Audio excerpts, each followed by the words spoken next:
Okay, good morning. So I apologize I'm not here today, but I'm going to quickly run through the important things that you need from 11 to homework. We're on page 859.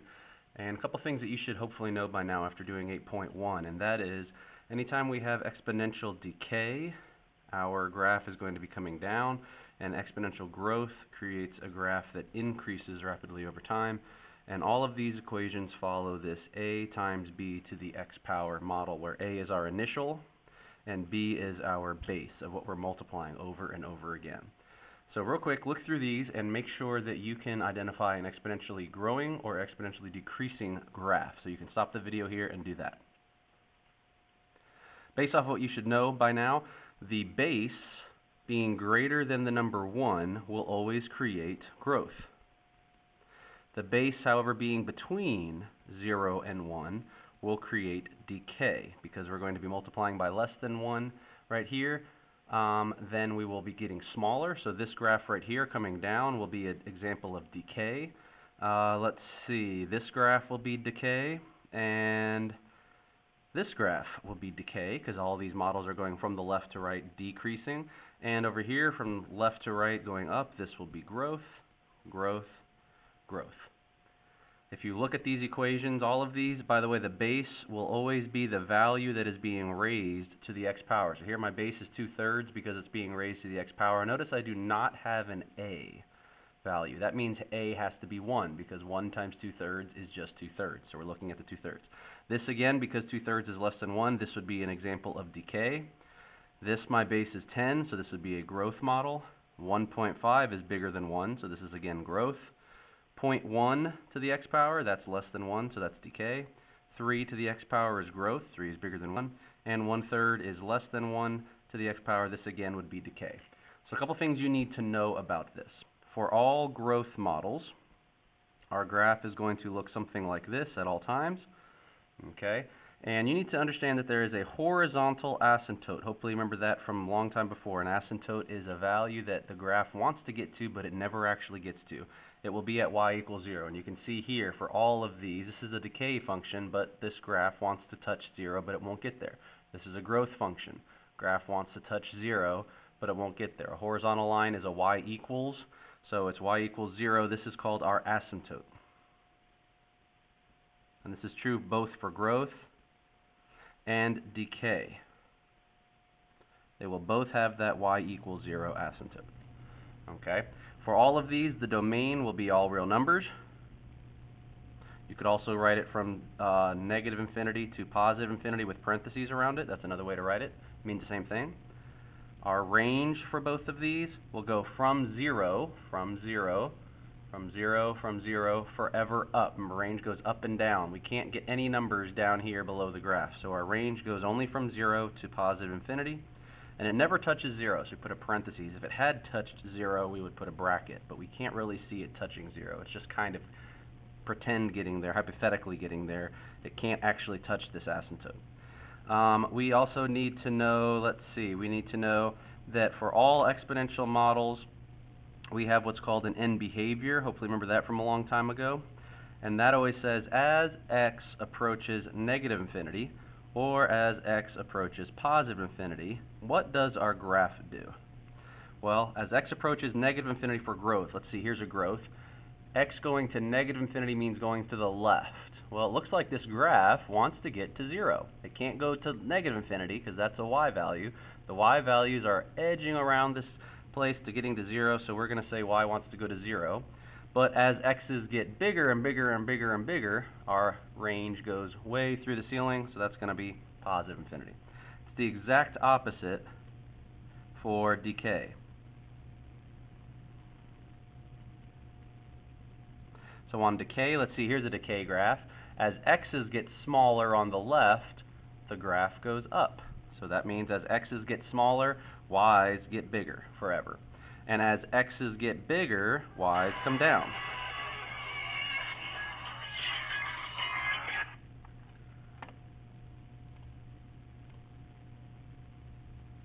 And so what happens here is, again, to summarize, as the x's get smaller, y's go to 0, but as x's get bigger, y's get bigger also for growth.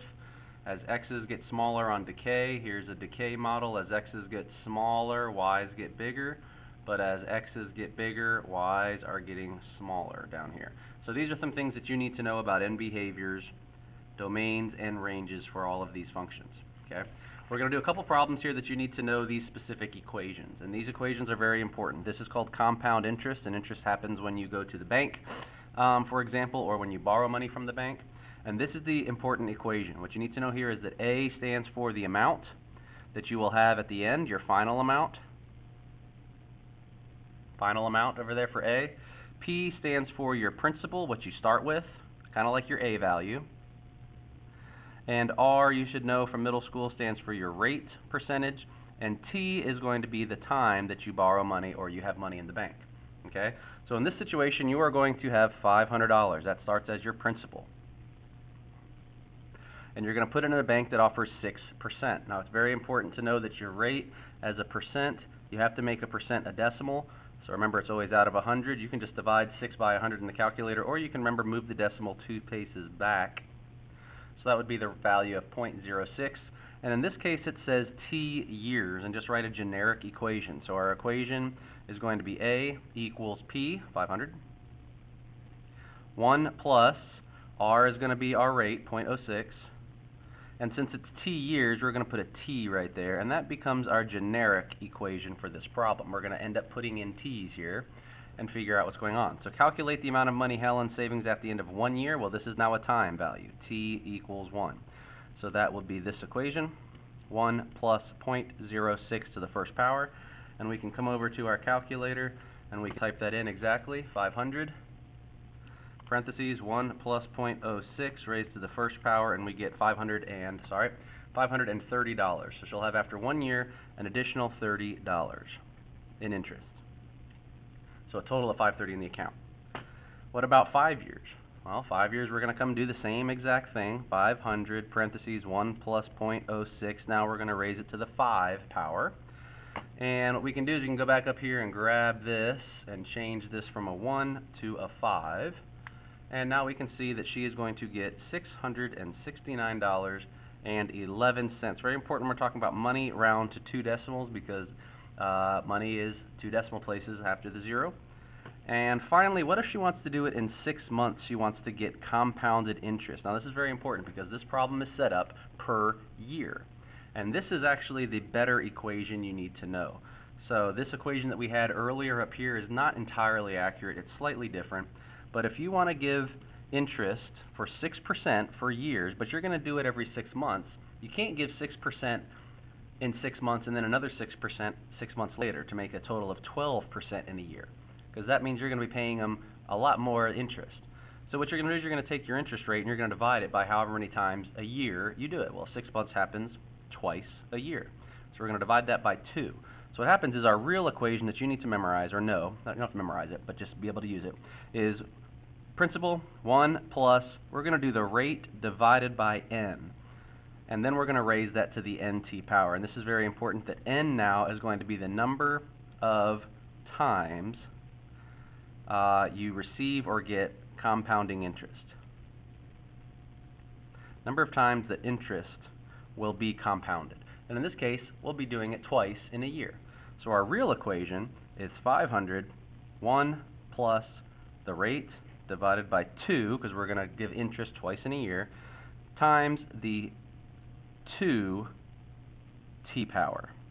And t would still be our years. And all that means is we're going to double the time increments because we're going to do this once, not just once a year, but twice a year, 6 months. And if you did it 5 times a year, you do it 5 times a year, etc. Okay, so on the back you should be able to now figure out how these numbers work. So what if you have money in the bank for 3 years and you are going to compound your interest twice in a year? So we're going to use that equation. A equals 500 is our principal, 1 plus our rate. We're going to compound it twice in a year, that means every 6 months, and we're going to raise that to the 2 times 3 power, or a total of 6 total increments of compounding interest. So we're going to get 500 parentheses 1 plus, and I'm going to do a fraction, and I'm going to take my same rate of 6%, but I'm going to do 6%, half of 6%, so basically 3% each time I get interest is 3%. and then I'll raise that to the 2 times 3 power. I don't ever multiply those in my head just in case I mess up, but I just multiply all that out, and it's going to give me after 3 years, I would have $597.03. I'm rounding up 2 to 3 because 6 makes that 2 round up. Well, what if you get compounded interest monthly, every single month? Well, that tells me my N has to be 12, because again, I have 12 months in a year, so I'm going to get interest 12 times. In other words, I'm going to take 6% and divide that by 12, and that's going to give me a total that's going to go right here, and the calculator will figure that out, but basically 1 every single time I compound it. And it sounds like you're not going to be getting more money, but you actually are, because compound interest means you're going to get money as an interest percent, and then you're going to get interest on your interest every time later that you compound. So our equation now becomes the principal, 1 plus the rate, divided by how many times we compound it, monthly, 12. And we're going to raise that to the NT power, which is 12 power, times how long I keep it in the bank, which is 3 years. And so I'm going to figure out what that answer is now. And I'm going to come up here and I'm going to grab what I've typed in before, and now I'm just going to change some numbers. Let's say I'm going to change 2 to 12, so I'm going to make it insert 1. So now I get 12. I'm going to come down here and insert, well, let's just go ahead and type it in. 500 parentheses 1 plus fraction 0.06 divided by 12. Raise that to the 12 times 3 power, because I'm going to do it 12 times every year, and there's 3 years. And now I get $598.34. Notice this is the same amount of time. I'm still keeping the bank money in the bank for 3 years, but if they do it twice a year, I made that much. And if they do it every month, I actually made an extra $1.30 some odd cents, and that's not a lot of money, but 500 also isn't a lot of money right here to start a bank account. But by doing nothing different, we're gaining money. And that's what we want ultimately, is to have the most interest. And banks do this too. They charge you a compounded interest daily. What about that? N would be 365. So notice what we're doing is we are totally increasing our number of compounding interests, though we're still keeping the initial amount, and we're keeping the same interest rate, and we're keeping the same time. But naturally, because of all this, we are increasing our interest that we are receiving. 1 plus fraction, the rate, divided by this time every day, 365 days in a year. We're going to raise that to the number of days in a year 3 times for 3 years, and now we get even a little bit more, $598, and looks like about 60 cents this time. And so we've gained a little bit more just by going from once a month to once a day. And what ultimately happens is we're not making a whole lot more, but every time we are getting more interest compounded, but there's going to become a point when you just can't make any more interest. Okay? So the effect of the frequency of compounding interest on a savings account is the more often that you compound interest turns into more interest earned. Okay, you're going to get more interest the more often you compound it. And obviously there's a point where you're not going to make an infinite amount of interest, because it just isn't going to work that way. But what you can do now is this page will kind of slowly build to what the maximum amount of interest is, and that's going to become this value way down here at the bottom. If you earn interest every single second, it will basically limit out, and you should try to work this one real quick. The number of weeks in a year is 52. The number of days in a year is 365. The number of hours in a year, well, let's see, that's every day times 24, so you should be able to figure out that number. Let's see, 365 times 24. That gives us 8,760 days. Sorry, hours. And then if we take that times 60, now we have these number of minutes. And then if we times it by 60 again, we get these number of seconds. Okay, that's a whole lot of seconds. What if you get interest every single second? Well, following this, we would come up to what this number is called E. And E is a very important number. It's kind of like pi. It's a decimal. But E is on your division. If you look at the second button, and then here we have this E button. And E is this number 2.718. You should know that, of interest you could ever receive from a bank, or either you paying the bank or the bank paying you in interest. And this basically means this is the amount of compounded interest,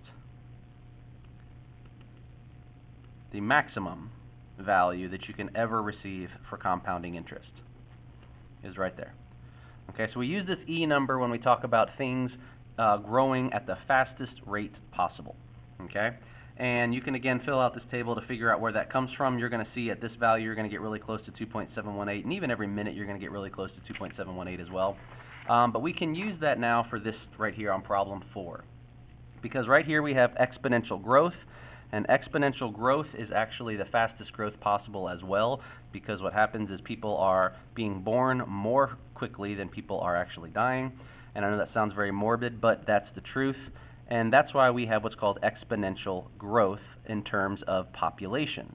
And this equation, it's kind of hard to see this, I was trying to highlight that, but this equation says to get the total number, n number of people compared with time, we're going to use this equation. It's called n naught, N-O, times e, that's that 2.718 number, to the r, that's your rate, t, that's your time, power.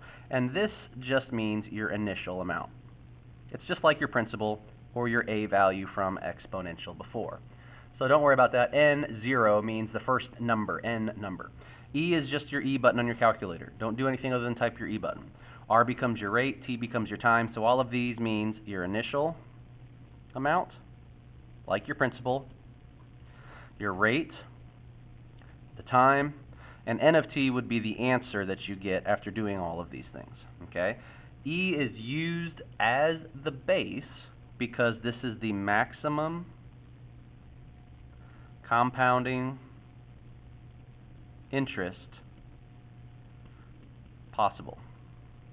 And remember again, E is 2.718, but you can use your calculator for that. Okay? And if you ever want to read or see a decline in population, if something's going backwards, we're just going to use a negative exponent.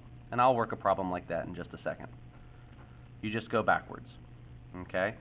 So let's say if you flip over to page 870 here, you have these problems that we're going to walk through here. The population in the city of Fredericksburg, Virginia was approximately this amount. This is initial amount that we're going to start with in 2000. Now this is the year that we start. So that would be like year 0. And it growing at this rate. That's our R. So use the formula for population growth. This is the formula with the E on there. And we're going to write this equation. It says N of T is going to be N naught times E to the RT power, which turns into N naught, remember, is our initial. That's this one, 19,360, times E, just write the E number. Our rate is 2.9. So let's see. If our rate is 2.9%, then we have to take this decimal and move it backwards 2, because percent is always out of 100. So this becomes 0.029, and it's a generic equation, so we're going to put T there. And now we'll just come in and type in what our T number is. And what we're going to do is come down here. Here is our T number. We want to know what will the population be in the year 2013, but we're going to have to go back to this year. So our T is going to be the year that we want from the year we started, which in this case becomes 13. So our equation is going to be 19,360 raised to the 0.029 power times 13. And that will give us our population growth. And sometimes what I like to do is I like to type this into the y equals, and then I can just go find the number I really want. So let's see, if I go y equals, I'm going to clear all these things. Let's see, 19,360 times E. Remember, E is second, and divide. There's E. And then we're going to do an up arrow for the exponent, 0.029, and instead of T, I'll hit X, but notice it has a T right there, in case you forget. And now what I can do is I can just go look in my table instead of typing this in every single time. I want the year 13 because this 0 is 2000. Notice 19,360 is the year 2000, so that's going to count as X of 0. So I'm going to scroll down 2001, 2002, all the way to 2013, and there becomes my population in that year. It's going to be 28,225 people. Okay. What about the year 1980? Well, now we're actually going backwards, and this is kind of like that decrease that we were talking about. So notice our exponent will be negative. The reason is because time has to go from 2000 back to 1980, and that gives you a 20-year difference. But we're actually going backwards in time. So we're going to make that a negative 20, and that should hopefully make sense, because now that I have this calculator function in here, in the calculator, I can just go look it without typing it in. If this is year 20, this would be 1999, 1998, 1997, 96, 95, 94, and keep going all the way back until you get to 1980, which would be this year right here. And that means obviously we have a population in 1980 of 10,840. And notice that is definitely smaller than the year 2000, which was 19,360. So whenever you are decreasing your population, your exponent will become negative and it will automatically decrease that for you. Okay? Last thing we're going to do here is, what if we want there to be 40,000 people? Well, this is an answer. This is our n of t number. We're saying that the answer is already 40,000. We want to know, when will that happen? Well, if we come to our table, we have all the answers right here in our y equals. So this is really nice because now we just got to go find 40,000. Let's see, we're increasing. That's 15,000, 16,000, 17,000. We got to find 40,000. When will it get to 40,000? So as I scroll down here, I'm going to keep going until I see 40. I'm getting close now. Let's see, after the 25th year, we only have 39,000, so it's going to take 26 years. So in this case, it'll take 26 years. But the question isn't how many years. It says, using the table and graphing calculator, estimate the number of years. Well, it does say that. It'll take 26 years. But here's my question that you'll probably see on a test. In what year is the population 40,000? Well, you got to know we started in 2000. We got to go 26 years.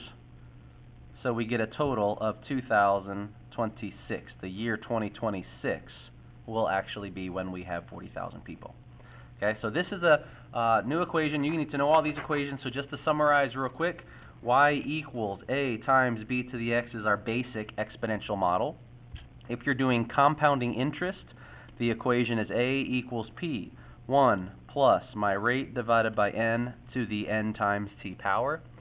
And the last one is exponential growth, referring to compounding interest every single second, the maximum amount, and that's going to be n of t, or you can just call it a, it doesn't really matter. They call it n naught e to the rt power. And sometimes you'll see it written as p e r t power, because this principle is the same exact idea. These are the same equations right there, and p just amount. Okay, you have all the notes that you need. These are the equations that you need for today, and you can simply turn all this stuff to the side and go grab the homework page and work on these problems. Thank you, guys.